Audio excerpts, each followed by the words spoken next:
All right, so we're going to move to the back side. We have an application where you're going to look for the relative extrema and the points of inflection. So just out of preference, I'm going to rewrite this problem as a product rather than as leaving it as a quotient. So we could have x to the -1 from the denominator times the natural log of x.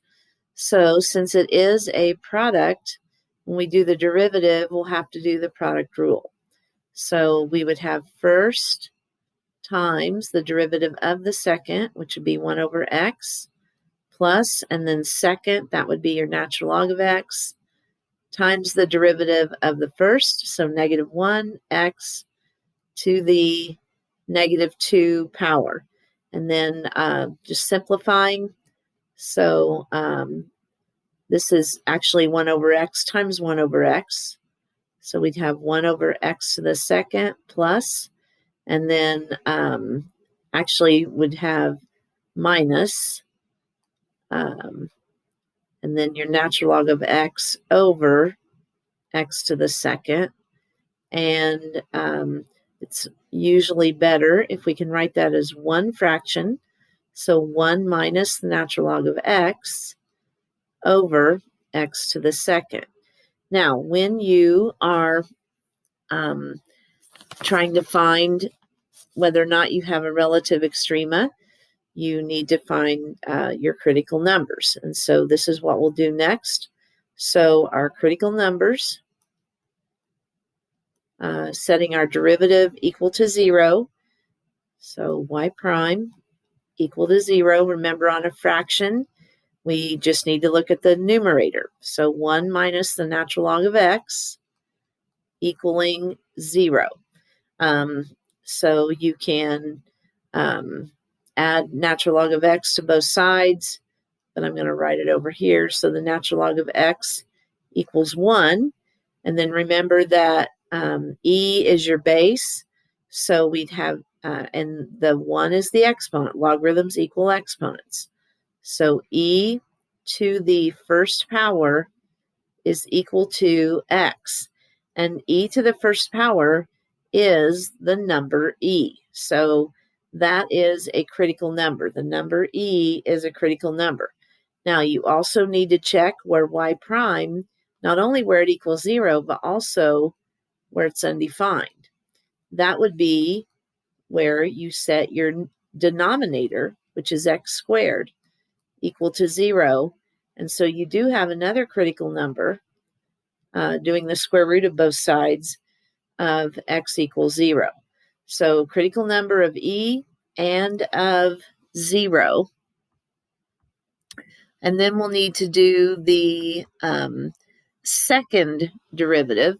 Now, for the second derivative, I'm just going to work with this last line. So we'll use a quotient, our second derivative, double prime. Remember that it's Hody high. So you have the x squared times, and then the derivative of 1 would be 0, minus, and then for the natural log, that would be negative 1 over x. So Hody high minus, and then you'll have Heidi ho. So you have the numerator 1 minus natural log of x. And then the derivative of the denominator, so times 2x. And then this is all over the denominator squared, ho, which is x to the 4th. So just cleaning that up a bit. X squared times negative 1 over x, and this is multiplication. That's going to give you negative x. And then we can distribute here. So we'll have, don't forget this is a minus sign. So minus 2x, and then a negative 2x times a negative natural log is going to be a positive 2x times the natural log of x over your denominator of x to the 4th. And So we've got some like terms we can add. That would be negative 3x plus 2x times the natural log of x over x to the fourth. You should factor this one. So we can take out an x, and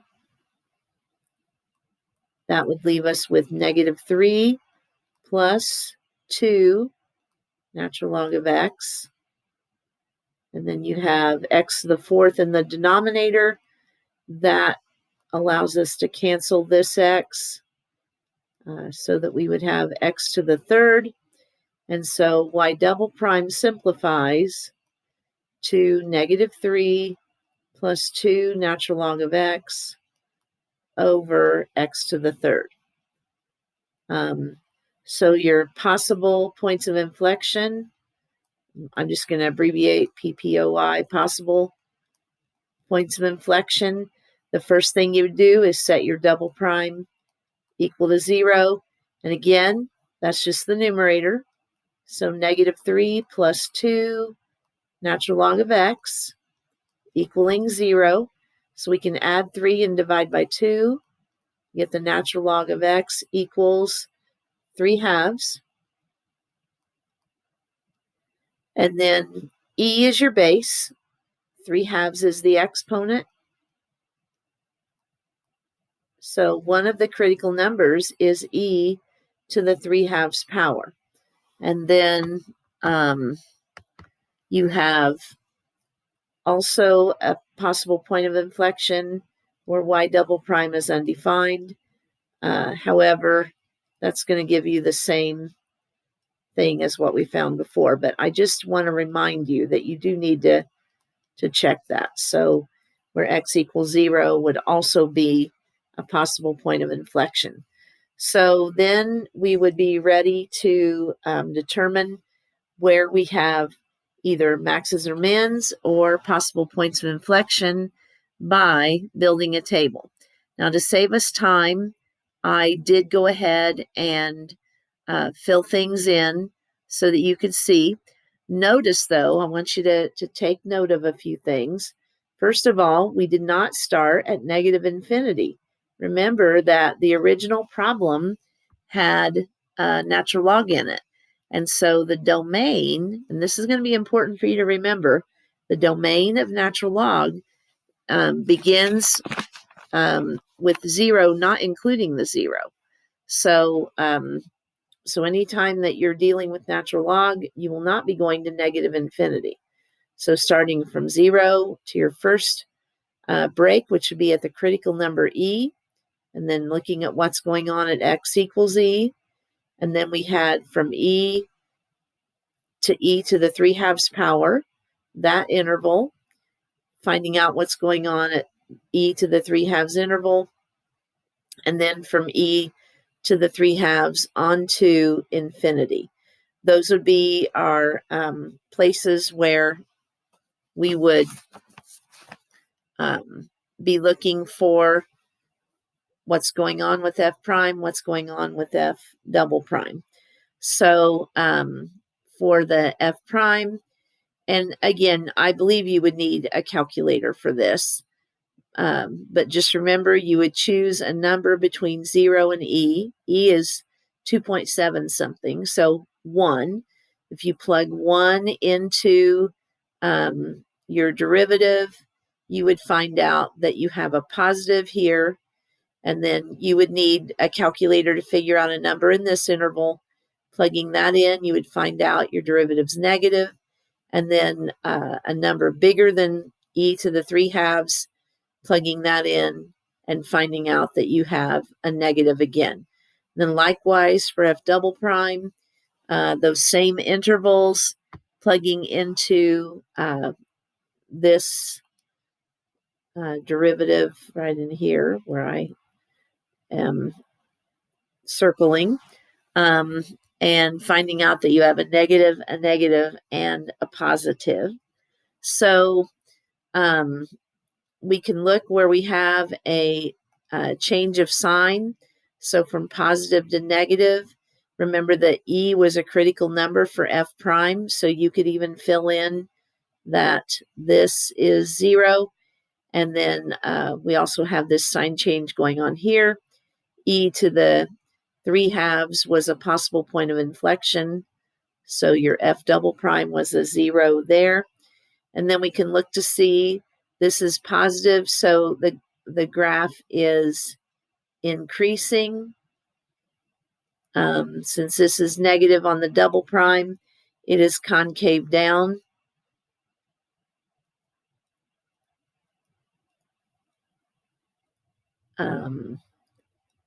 And then here we have a negative. That means the graph is decreasing. It continues to be concave down. I'm just going to abbreviate that. But a change from increase to decrease means that you have a relative max. And that was one of the things that we had to find. Now, the relative maximum, we need an ordered pair for. So we know that the x is an e. We need to find the y value. Now, I'm going to do that up here at the top of my page. So I have to plug in e to the original problem. So that would be the natural log of e over e. Well, we talked about this earlier. E to what power would be e? The natural log of e is 1, and so we would have 1 over e, and that would be the rest of that ordered pair, e and 1 over e. Then likewise, we want to keep going. We have a negative here, so the graph is continuing to decrease, but positive means that we're going to change to concave up. So I know I abbreviated here concave down to concave up does mean that you have a point of inflection. You would need the ordered pair, so it's e to the 3/2. And then again, we would have to put that in the original problem. So I'll do that here. The natural log of e to the 3/2 power over 3/2. So e to what power is e to the 3/2, and that's going to end up being 3/2.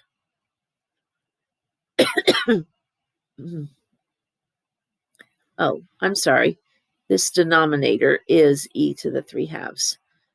My mistake there. So your numerator, let me go back over that. The numerator was e to what power is e to the 3/2. The numerator is 3/2. Your denominator is going to stay e to the 3/2. And you can simplify that just by putting the e beside the 2. That would be good enough. So hopefully I can write that in there. 3 over 2e. I don't know if I can get that in. 2e to the 3/2 power.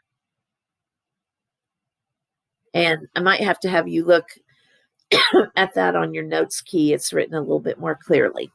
So that would be what you would have to do. Those are long problems, having to find the relative extrema and the inflection points. But that was what we did with derivatives. And remember that anything that we did with not having logarithms is now fair game with logarithms. So there's your lesson for today.